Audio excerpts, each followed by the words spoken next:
Memeriahkan Pesta Kesenian Bali PKB ke-47, Sekolah Luar Biasa SLB Susrusa mempersiapkan pagelaran drama tari.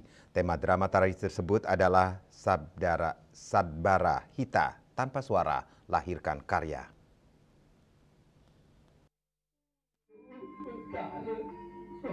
Pagelaran drama tari ini menampilkan keindahan seni yang bercerita tentang anak-anak tuli yang kurang memiliki kepercayaan diri untuk bermain dengan teman-temannya yang normal. Mereka sempat ditolak oleh lingkungan karena kekurangannya. Namun pada akhirnya atas nasihat dan pengertian dari beberapa temannya yang lain, anak tuli ini akhirnya bisa diterima di lingkungan teman-temannya yang normal dan mampu mengikuti kegiatan mereka serta bermain bersama.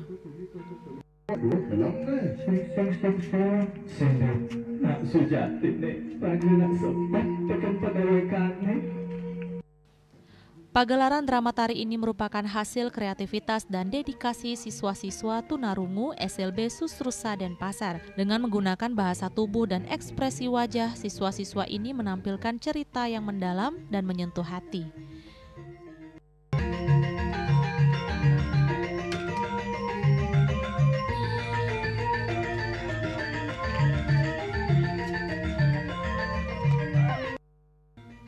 Dewi Swarini dan Devi, Bali TV.